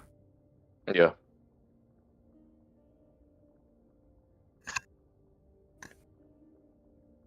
Alrighty. Septigran has asked, or actually that's a feature suggestion apparently. Customize the sporks your Civ uses, which affects how long meals last. Alright, you can customize through the culture editor if you use chopsticks, forks, shovels, or more. Sounds exciting.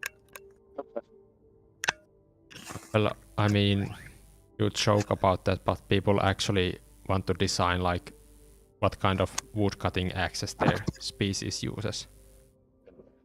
And they want that to have an effect that would be like the most hardcore I can imagine as us even going in like the society stage where you like basically get to design everyday items. Like that would be a ton of work, and most people, or well, at least myself, I would just hit some auto-generate button and skip those, because that would add like tens of hours to the gameplay length. Yeah, I think really when it comes to such everyday items, it'll be mostly up to the player imagination, just imagining what such things would look like. Other than that, it may just be represented as a form of like a tech tree, like, oh, you now have items that hold things. Yes, it's up to you to imagine what that looks like. Because, frankly, that's a lot to generate and customize. Yeah, That being it said, is. I would absolutely love to have the clothing editor. That'd be cool, yeah. I think that would be one of the only editors that we will probably have, because it has such a huge impact on how the player species like looks. So Also, things like, inhabiting more severe weather regions. Yeah, we might have something like a clothing editor, maybe something like vehicles and structures, but maybe not quite, and Well, that's about it. I mean, spaceships definitely need to be like player designed. Like I think that's pretty much a requirement for a serious space game. So Yeah. I think the same should apply to the earlier stages, so that you design the vehicles species uses.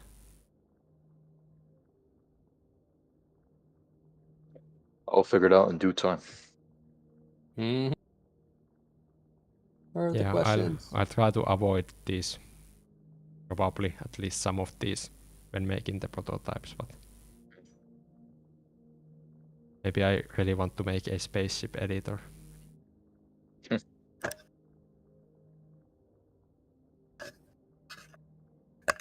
I see.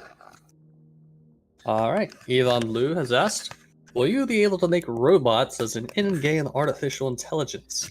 And if so, how far will it go? I think it'd be a pretty cool thing as a tech tree. Automation is a huge part of society, especially later on. Is that addressing the whole question of how smart or how autonomous AI can be? Because I don't have an answer for that one, at least. Well, I mean, a sci-fi game needs to have sentient robots that attack their creators. Oh, yeah? That's just so common trope that people will It's the keep circle asking of for it. life. Fair enough. Those are the rules. So we can argue if it should be before or after the switch to sci-fi in the space stage.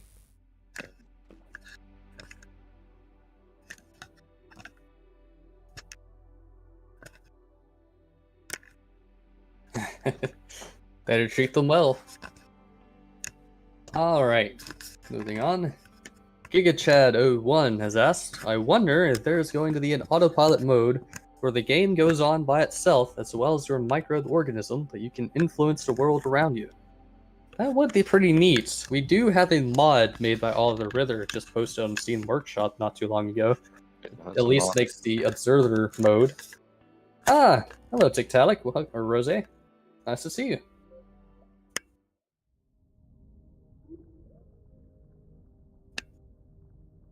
Anyway, so yeah, it's definitely not a priority, but I can see there being a possibility of that sort of observer mode. Because a big part of Fry's appeal is just seeing how the world evolves around you. And I'm blinding myself with light again.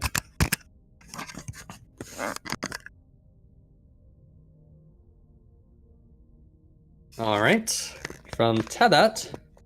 How about dynamic sounds? I mean, if an analog of birds lives in your biome, can you I can't speak.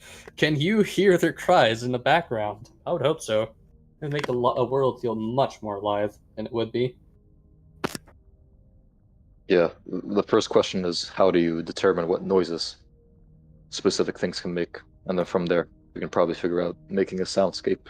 So I've never actually made an official post or anything of it, but my idea has always just been sort of like a sound box editor.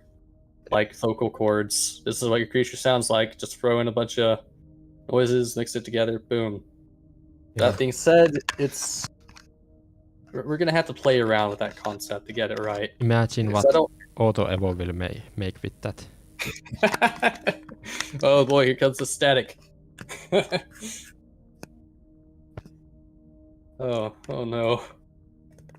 We'll probably Oh, no. start off with some maybe presets or something, just so that species have some bass sound and it's shifted in pitch or something.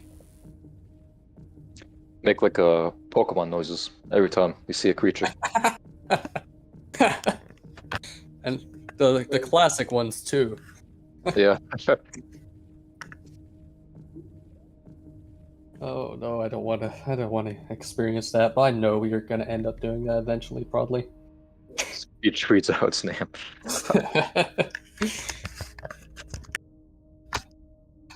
I would love to see that actually. Can we just have text to speech just spell out some of the auto-generated names right now?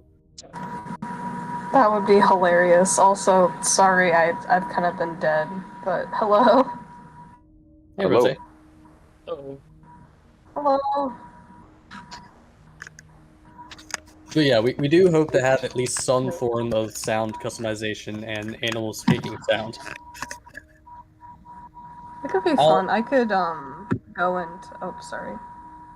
No, go ahead. If you guys want, I could make, because I've made some noises or animal sounds before, and it can be fun if you guys Have it be want. all.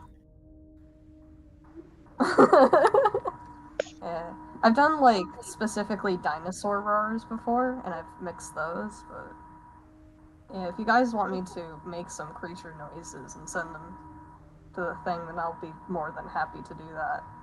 Well, hey, feel free. We might not use them for a while yet, Cool. but it might be nice to have lying around. Yeah, and since I haven't been doing much the past like couple months, it's yeah. Could make for some pretty more compelling gameplay additions for the macroscopic prototype if you just have a press X to roar button while you bob around and see. Yeah. I could just That imagine would be funny. if we get to upload our own sounds or use our own sounds, I would have my animal sound like Macho Man Randy Savage or something. That would be amazing. I think someone made a suggestion that you could use your own mic to make some sounds in the game. Yes. That would be Just awesome. today. I would love that. Man, That'd be the potential for the modding community just has me in stitches. I can't wait for the future. Yeah. Primus thrives. We just need to avoid absorbing all of the potential models into the dev team. Yeah. We need standards. I mean, Righto, I well. was just commenting that if everyone who is interested in doing something for Thrive joins the team, then we have 0 modders doing anything Yeah. because everyone is on the team. Yeah.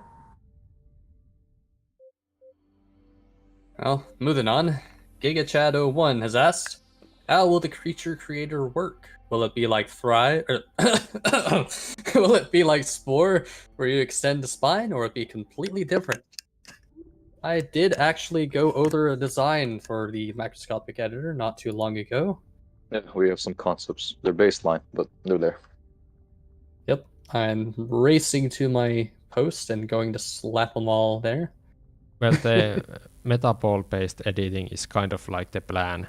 So the current prototype just allows you to like put some metaballs somewhere and kind of move them around, but doesn't allow very fine changes or even size changes yet. But like I think once those are added and stuff, then that's probably pretty close to what the final thing is going to be. And yeah, Buckley shows some concept art here, like how you have the metaballs that are connected together, and then the convolution surface algorithm will make the skin. I've also been messing around in both Unreal and a little bit, and with textures, mostly Unreal. So I'm gonna try to over winter break figure out how to kind of transfer the skills and see if I can make a. I'm sorry, you're cutting out on us. Oh no. Oh no. I think I can fix that. Yeah, I think I'm going to, over winter break, work on making sure that textures can look right in Godot and fix that. I've seen some stuff Heath, has been working on, which looks really cool. I want to see if I can make that organically in Godot and see how that works. Or stuff like that. You take the bump maps and mess with them and put them on alien creature and see if they map right. We'll see.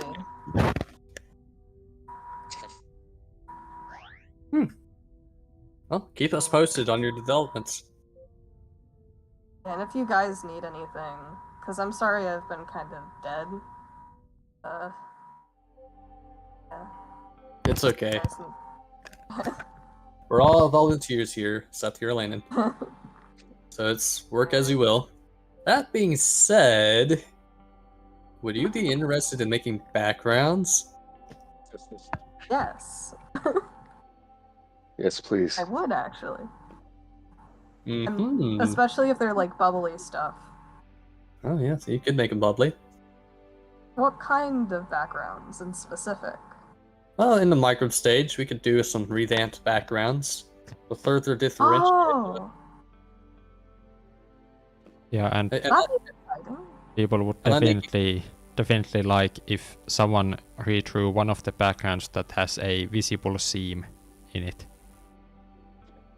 Like the texture doesn't repeat correctly because there's one mistaken line yeah. in it that shows up in the game. Oh yeah. Yeah, that is very frustrating. I can definitely fix that. How big do you want the dimensions to? Actually, we'll figure that out in graphics later. Yeah, I mean, you can just look at the existing files. Okay. Maybe if those help, you can like make a modified version starting from some base or just Okay. look at the dimensions and redo entirely. So what you basically want is a seamless texture that can be differentiated enough, and so it doesn't look low, low textured or low resolution. I'm sorry. Right? Well, I think the people who really want new backgrounds can give more direction on what they want them to look like. I say ask nuns. Huh. Oh, look, there he is right now. How convenient. Wait, Oh yeah, where? speaking of which, is my mic making strange noises again? No, I don't hear anything. I think it's strange or unusual. Rosa's mic that Oh crap. wants to make I'll mute that. computer noises. Actually, it's now just only when you talk, some noise cancellation is or something is working. So only when you talk, the background noise is there. Yeah. Sorry about that. Very good. That happens. I have a bit of a jet, a helicopter as a computer. I've been known to Understand. have. Yeah.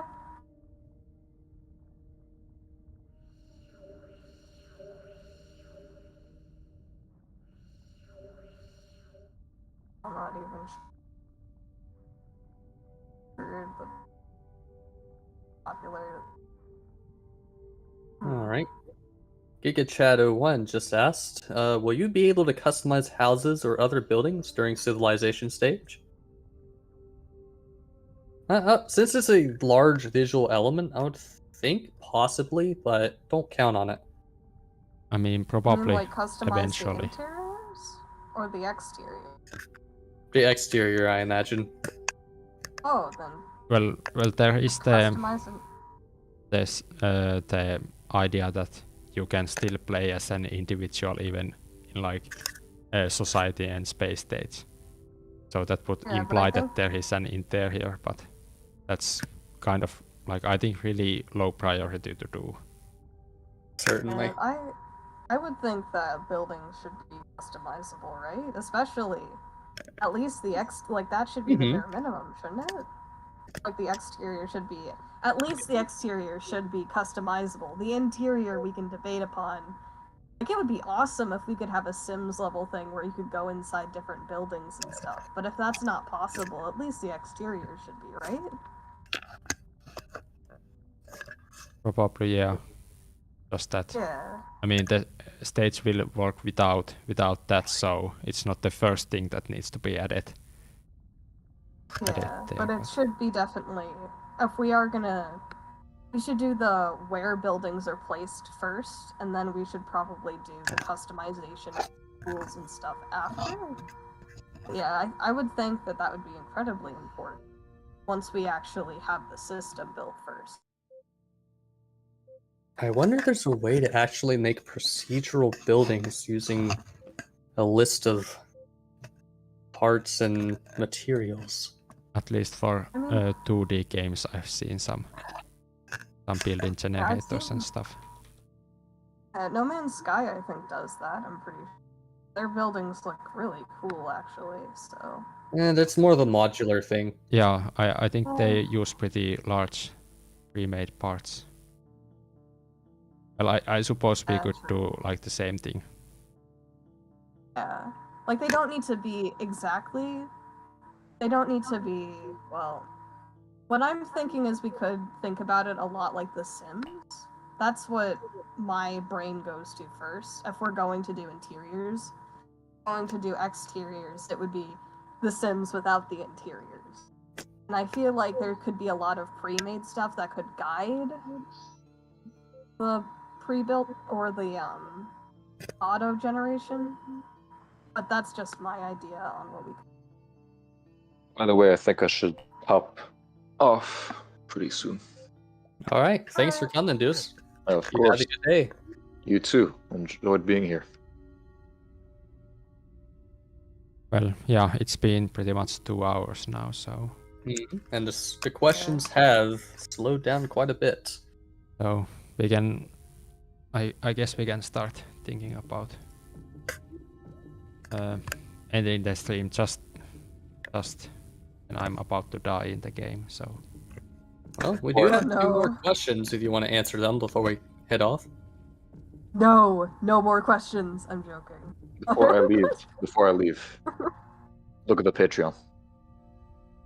Okay, let me look at the page. Actually, they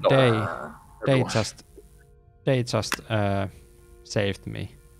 So I had just enough to survive the entire night. How do I leave? Oh.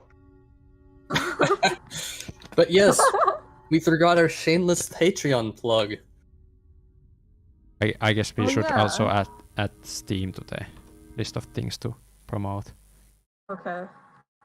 If you want to see more epic Thrive content, make sure to hit that Patreon subscribe button and also check out the Steam page. Did I do it right? Almost. Yeah, I think it's a join button, but small details. Wait, let me look. I think it's, hit that join button right now. There we go. Flawless. Yep, if you would like to support our development, please do. You can become a Patreon supporter or buy the game on both Steam or itch.io. Otherwise, you can support us by joining the development team or just spreading the word.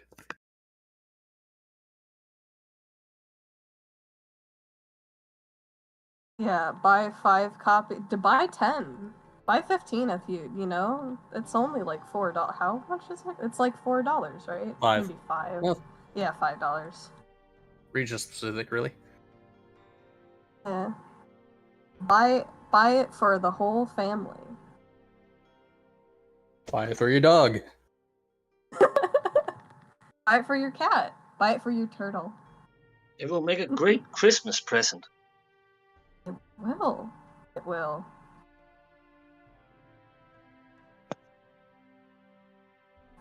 Do you Did think we- we're gonna do a sale for Christmas? So it's- instead of $5, it's a bit- it's $4. It's a bit late now, but we could have. Like everyone always tells me that we should have a sale, but no one ever tells me we should have a sale when it's actually possible to like join the next team's sale still.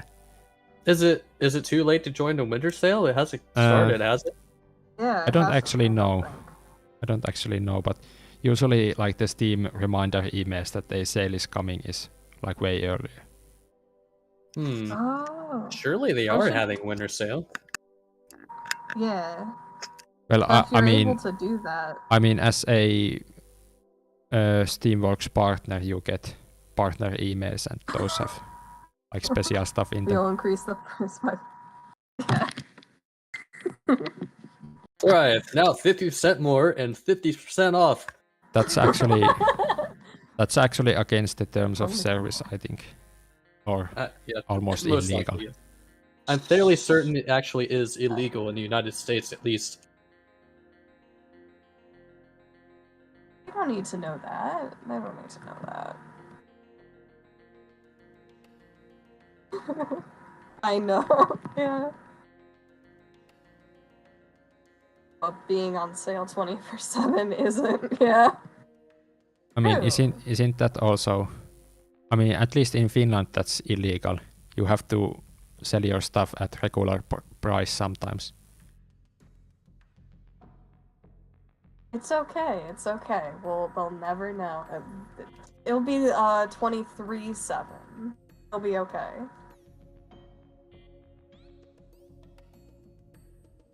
Anyway, do we want to answer any more questions, or is it time to end the stream? I'm sure we could power through a couple. Let me see, because I'm not in the stream live. I'll go ahead. Alright, so, starting from Tadat. Will it be possible to create conventions? I mean, is it possible to prohibit the use of any weapon on almost the entire planet? For example, sun rockets with white phosphorus. I imagine that would be an interesting feature to add when it comes to relations with other cultures and societies. Well, I mean, someone will definitely suggest we add war crimes to the game. Yep, and you gotta make rules first before you can break them. Yeah, I guess that would be a bit of an interesting system that your world would have, like you would design like the rules of warfare, so it would actually depend on what counts as a war crime in the game or what isn't. You think we should have like a space council or space police or something? Or is that too far in the game to know? If someone would have to become the war council or police.